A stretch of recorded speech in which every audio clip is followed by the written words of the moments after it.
Hey, everybody. Welcome. I am Uriah from NBA Now and Then, The Greatest Comparisons, along with my co-host Lucas Johnson, with another episode from our 50, 40, 90 interview series.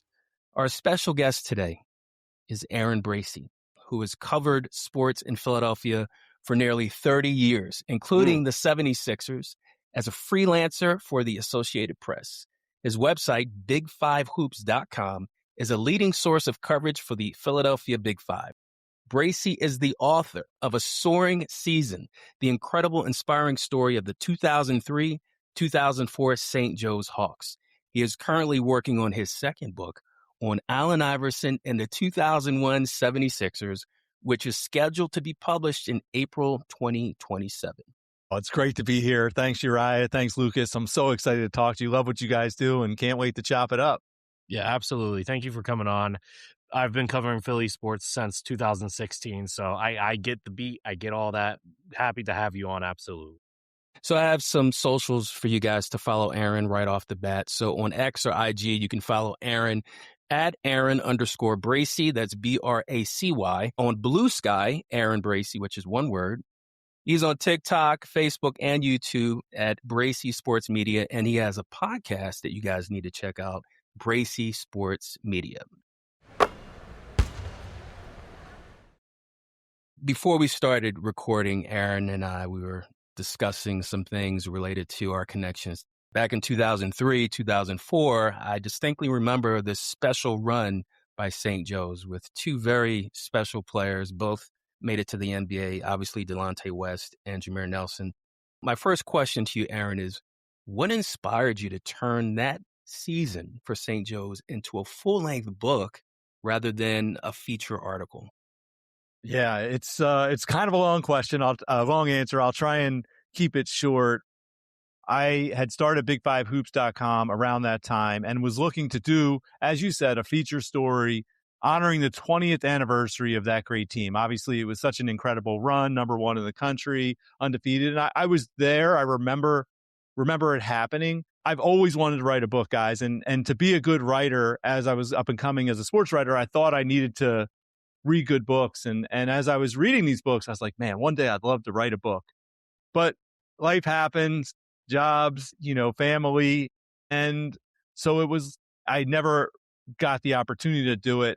A few things happened in my personal life, not to be dour or somber, but both my stepfather and my birth father passed away within 9 months of each other. And it really got me thinking, like, hey, man, like, we're not going to live forever.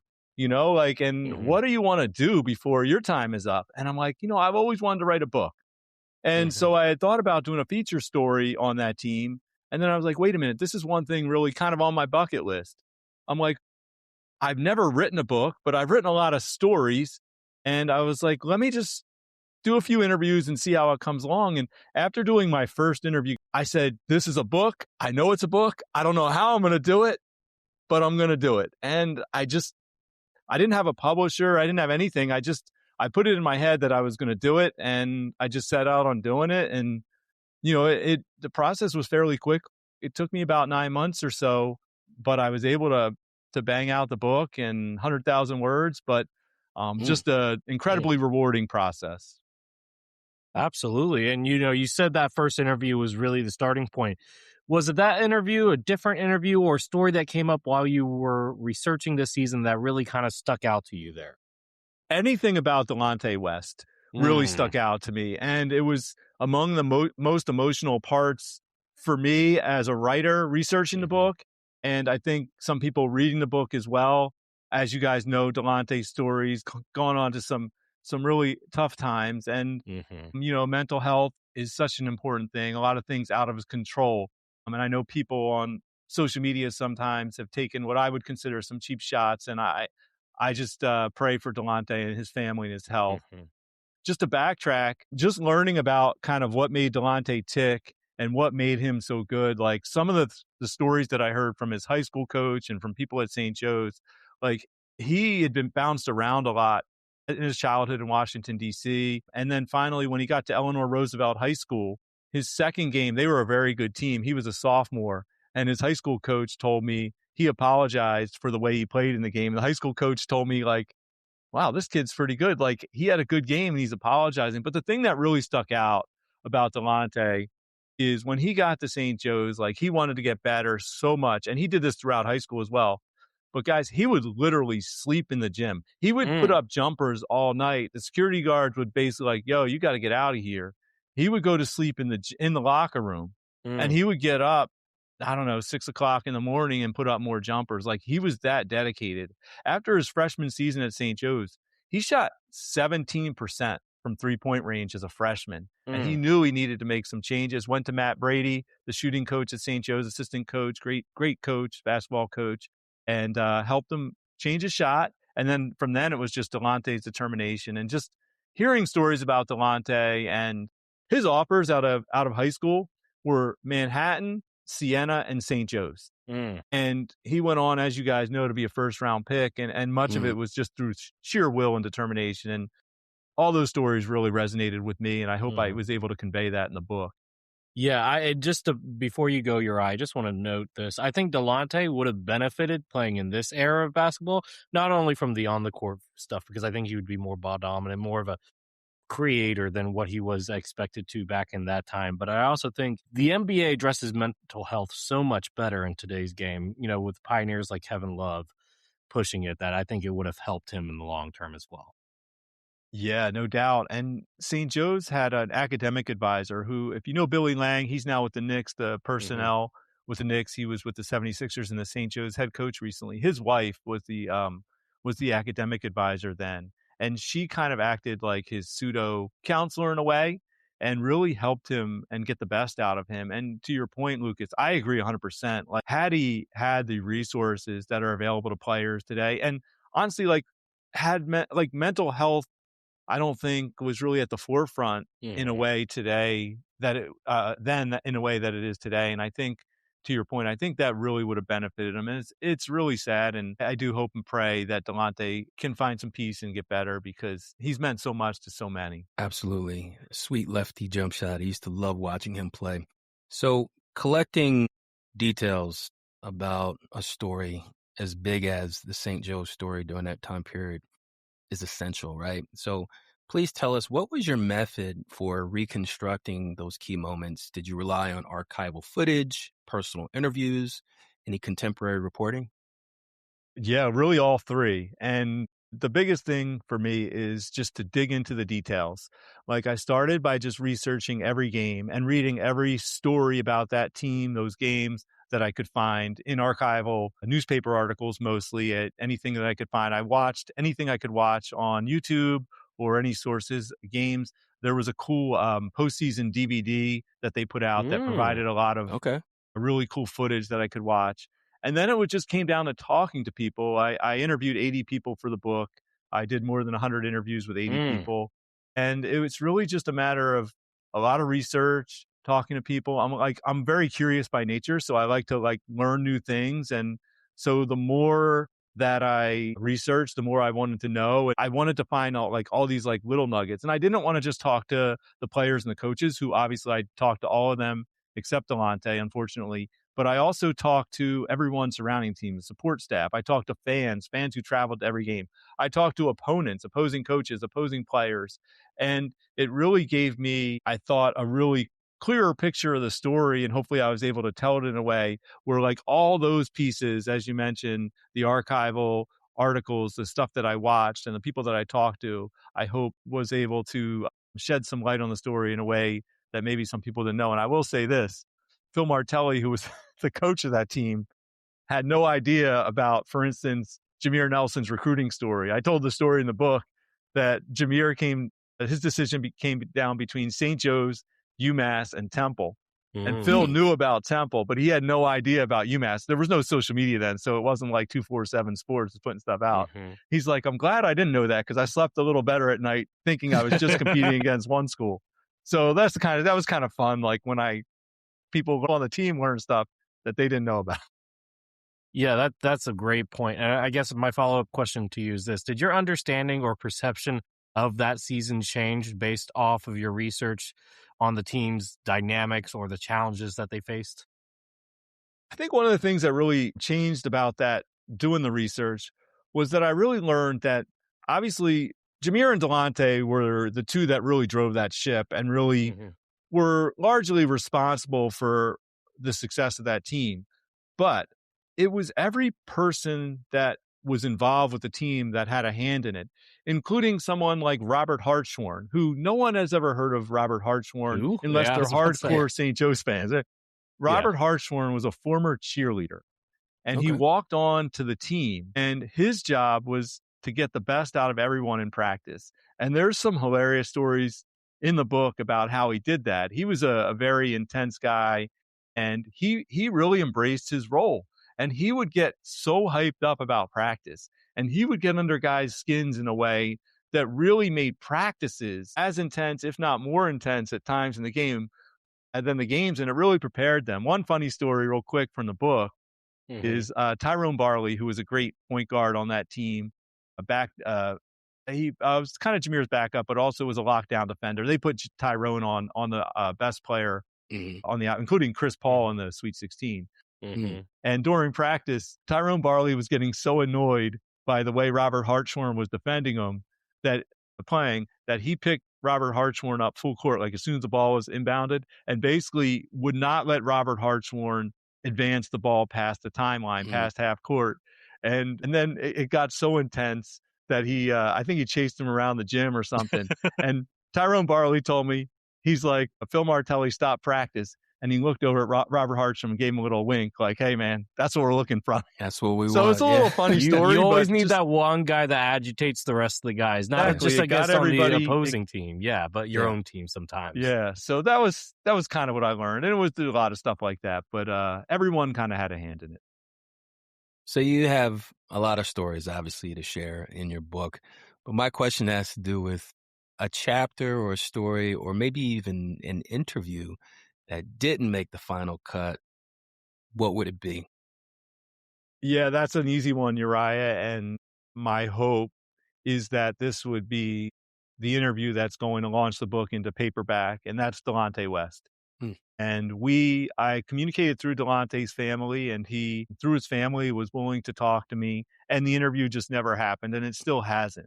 And at some point, I do hope to sit down with Delante and talk to him, and maybe this is far reaching, but my hope, and I continue to be hopeful that in some way the book, and perhaps if I do get to talk to Delante, in some way could help him, because there's so many people that love and support him, particularly St. Joe's people, and want to see him get better.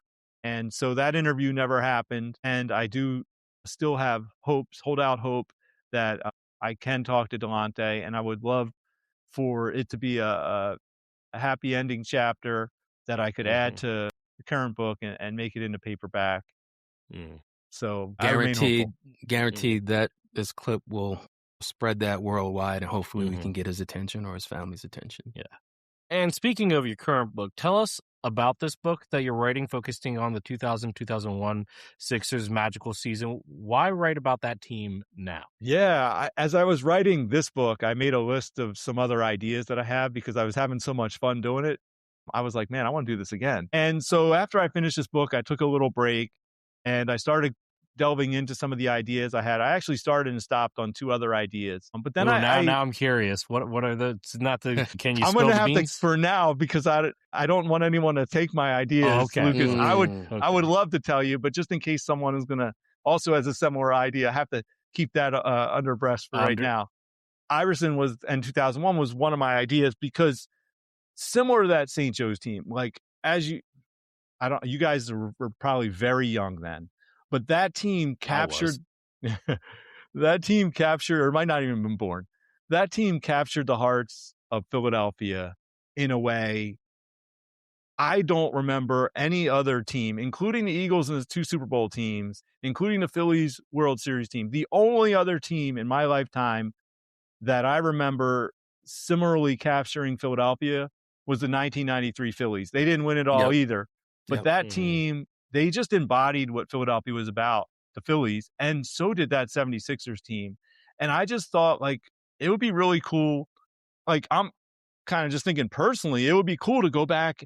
Like, I was there. I covered that team for many games, including in the playoffs. But I wanted to go back and learn more about the team, just like St. Joe's, and to be able to share the story, because my hope is that people who experienced it 25 years ago are going to get great joy out of reliving the memories. And people like yourselves who were not born or too young to really know what happened are going to learn about that team and bring joy, like in a way that people then experienced it. So that's kind of my thought. And I just thought it would be fun story. And I thought people would be interested as well. Hey, look, all I have to say is I was a grad assistant in my college when when the Sixers were playing in that playoff series. And, there's certain sports moments in your life that you remember exactly where you were, who you were with.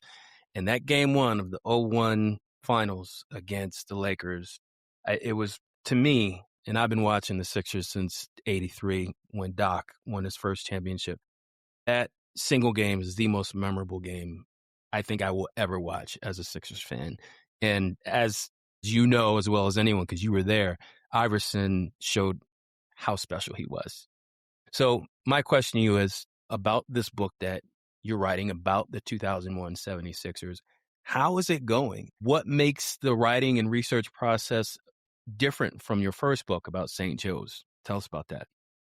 It's going great. I've been having so much fun. I love doing research. So I started by going through each game, and I researched every single game of the season, all 82 regular season games, all, what was it? 25 playoff games, something like that. 26 maybe, digging into the details of each game. And then also I started my research with the summer. Like July 1st is typically the start of the NBA season. Yeah. I started my research July 1st, 2000. And I read every single story that I could leading up to the season, then researched every game and read stories on the off days. So that research probably took me like 4 months just to get through the research of the games. I did a few interviews in the process, but I didn't want to do too much with interviews until I had gotten through my research, because as I'm researching, I wanted to like be able to pull out certain nuggets that I want to ask, like, Mark Zumoff, who was the TV announcer, or Billy King, who was the general manager. Yeah. So I got through my research after 4 months. I started the book in June, started doing the work in June. And then I started I made a list of everyone that I wanted to talk to. There's probably like 150 to 200 people on the list. I don't suspect that I'm going to talk to everybody. As of now, I've spoken to 41 people for the book. So the interviews have been going great. I've learned so much about that team, so much about Iverson. Also, every opportunity, like Iverson had the documentary come out on Amazon. I watched that. Great doc. Great. It was awesome. And there's just anything on YouTube that I watched every playoff game, rewatched every playoff game, which that took me a lot of time, but I just, I feel like it's going to help me in telling the story. So basically, guys, like the whole thing is like when I'm not working at my full-time job or with my family or covering a game, like I'm trying to do something for the book, whether it's research, watching YouTube, transcribing an interview, thinking about my next interview, doing interviews. And much like the St. Joe's book, like people are so happy to talk to me because that team and that season, Uriah, as you mentioned, just brings back such good memories for people. Absolutely. And so it's been going great. I have quite a bit more work to do. My deadline is August to get the manuscript completed. I haven't written a word. I haven't written a word yet. You're just like me. Okay. My plan is to get through my interviews first. I have a few more players that I want to get, that I would like to talk to. And then I think I can start putting some pieces together with the story. So it's getting closer to the writing process, but it's been going really, really well. Excellent. Awesome. I should note that I was like 8 when that happened. Okay. So I wasn't even watching basketball yet. I didn't do that until I was a teenager. Hey, Lucas, when Aaron was describing watching all the playoff games, I was getting anxiety from Game 7 against Toronto and the Bucks. I had so much I had more anxiety over the Bucks series because, you get so close to the finals. When you describe that in your book, I cannot wait to read it. And I can't wait to tell all my friends about it. That Raptor series, I'm getting goosebumps. That series, that was one of the most incredible series in any sport that I've ever seen. Going back and watching those games, seeing what Vince and Allen were doing, Like, and then that game 7 and coming down to the final shot. Like, I think I could honestly. I think I could write the whole book about just that series. Hey, when Tyrone Hill bought the pump fake, I was like, Yep. no, Yep. why are you jumping? Yep.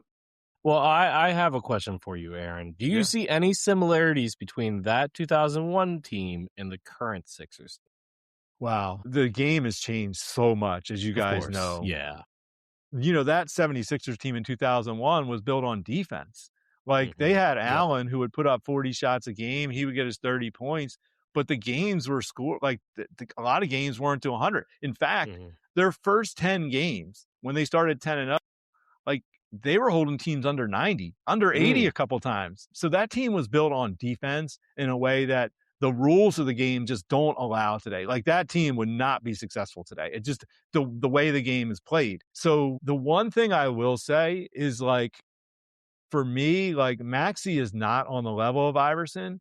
Of course, but the way that he plays reminds me in some ways of Iverson, and the fearlessness with which he attacks the basket, the multiple layup packages, the step backs, the way he can beat you in the mid-range game, all 3 levels. Like, Maxey is probably, like, I can't really put anyone on the same level of Iverson. If you saw Iverson play, like, he was just different.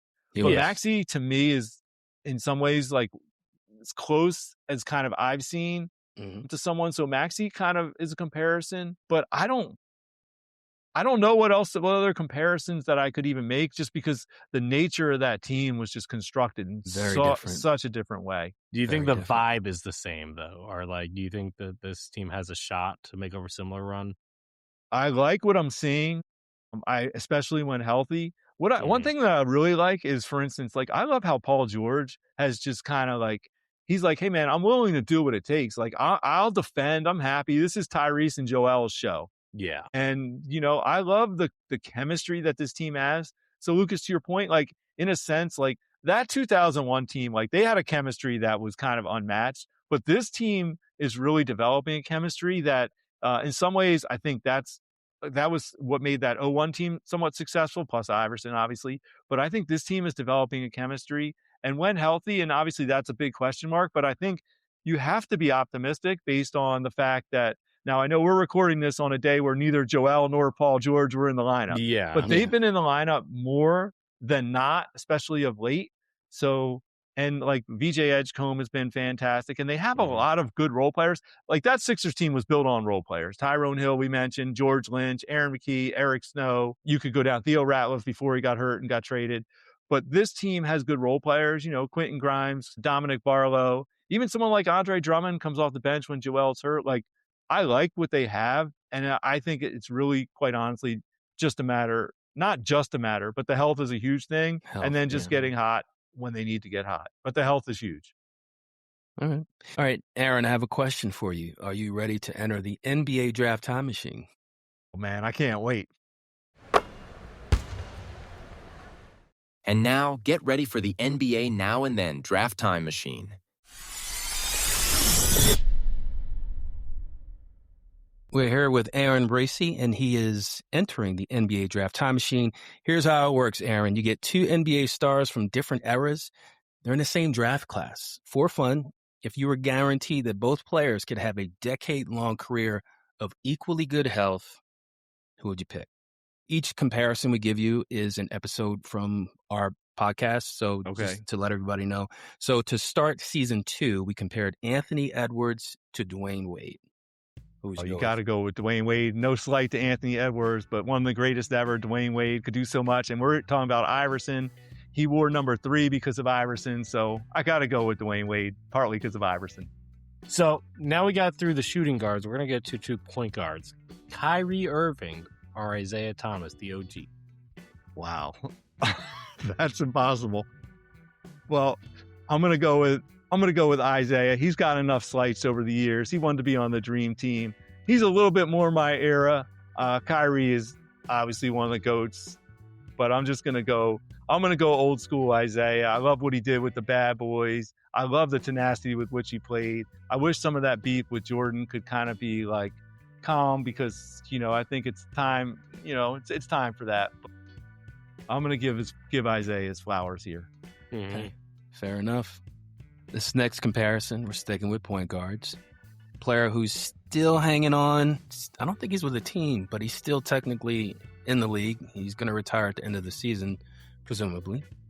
But who would you go with? Chris Paul or Jason Kidd? All right, I'm going to be a little biased here. Chris Paul was kind enough to do an interview for my book, A Soaring Season. He played against that St. Joe's team in the Sweet 16. Partly out of thanks to him, but also like, hey man, his career. I was looking up his numbers. He came into Philly recently before the stuff happened with the Clippers, and I was looking up his numbers, and you guys would know better than me. I don't have it on the top of my head, but like top 5 in so many categories. But Jason Kidd, I think it was like him and Jason Kidd are like in assists were like either 2-3 right behind Stockton, something like that. I mean, Jason Kidd, he's amazing, but a little bias here. I always try and be objective, but just thank you, Chris Paul, for doing an interview with me. At least he's honest. He's honest. He's honest. We like that. Yeah. No, absolutely. And this next one is 2 big men. Now, I pushed for this one particularly because I thought this was a good comparison. I think the episode did pretty well, if I remember correctly. Yep. Nikola Jokic or Tim Duncan? I've been leaning towards all the old school guys. I know Larry Bird said Tim Duncan is going to be on he'd be in his top 5. He'd be his starting power forward.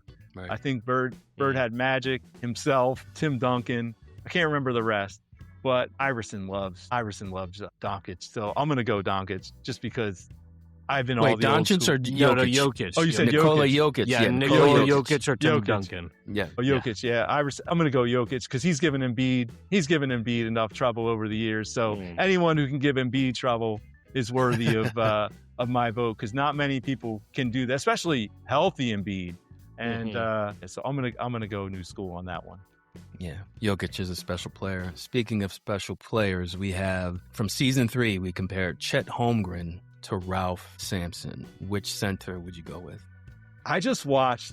I don't know if you guys saw the NC State Jim Valvano special on ESPN. Yeah, 30 for 30. Yes, that's a great.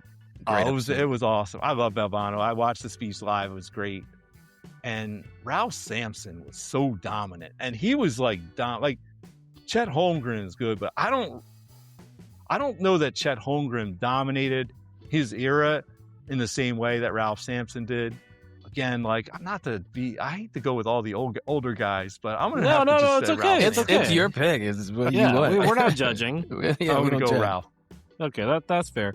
Now, these 2 guys are considered probably the most underrated big men of their generations, and they were both also stretch bigs. We got Karl Anthony Towns and Rasheed Wallace. Oh man, another tough one. Whew. Well, I can't. All right, Karl Anthony Towns. He was just in Philly on what was it, Saturday? Yeah, there for the Knicks 76ers game. What a game, by the way, man. That game was awesome. That playoff atmosphere. Karl Anthony Towns is a great player.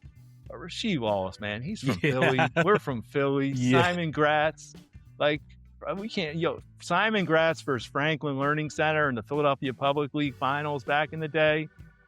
Find that video on YouTube. I forget Tyrone Weeks.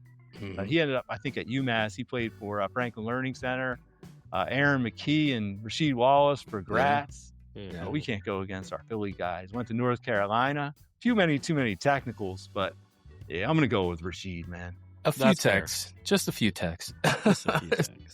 Not on an NBA all-time list or anything. No, clearly not. Never that. All right, so we're going from some big men comparisons back to the point guard position. 2 outstanding guards. They could do it all in terms of offense. They could shoot, they could pass. A little undersized at their position, but nonetheless, who would you go with? Would you go with Trae Young? Or would you go with Tim Hardaway Sr.? Man, that's a tough one. This time I'm going to go new school. You saw what Trae Young did in the playoffs against the 76ers.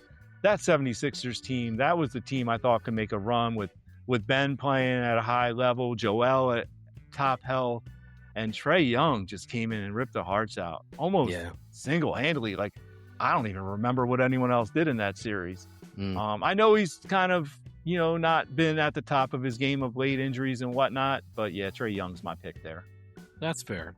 But now we go back to the big men. I believe this is the last big men comparison.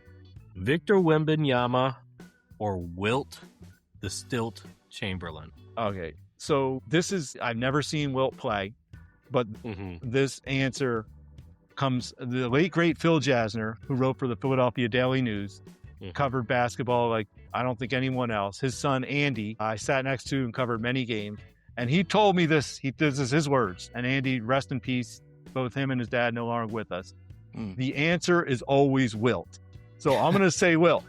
Now, but I'm going to pause now because I don't think I've ever seen anyone like Wemby at his size who can do what he can do. So Wilt must be pretty special if he can top that. But the answer is always Wilt. But I've never seen anyone do what Wemby does. That's fair. Well, that was the reason why we chose that comparison. If you go back to the 50s, 60s, no one had ever seen anything like Wilt before. And there was really nothing anyone could do to stop him. And right now... there's one guy that could. But I wrote a whole entire paper on him. Well, we'll talk about that later. He was putting up 50 on him, Lucas. Come on. No one was stopping Wilt. But was his team winning? That's a debate for another time. Yeah. But the point is in this era, Victor Wembanyama is the Wilt Chamberlain of this era because nobody is expecting him to do what he does at his position. So let's get to another comparison. Two former Sixers. One you mentioned earlier when you said practice. I was like, practice. Iverson. So we compared in season 1 of NBA Now and Then. We compared James Harden to Allen Iverson. Man, 10 years of good health. Yeah. Basketball decision. Cultural impact. Yeah, no disrespect to James Harden, who's been amazing. But if you're going to start a team, there's only probably a handful of guys you would want to pick over Iverson for his scoring, but also like everything. Like he's going to turn your franchise like into a must-watch franchise. So if you're starting a franchise, like he's guaranteed box office every night. Plus, he's going to play every game. And he's going to play every game like it's his last.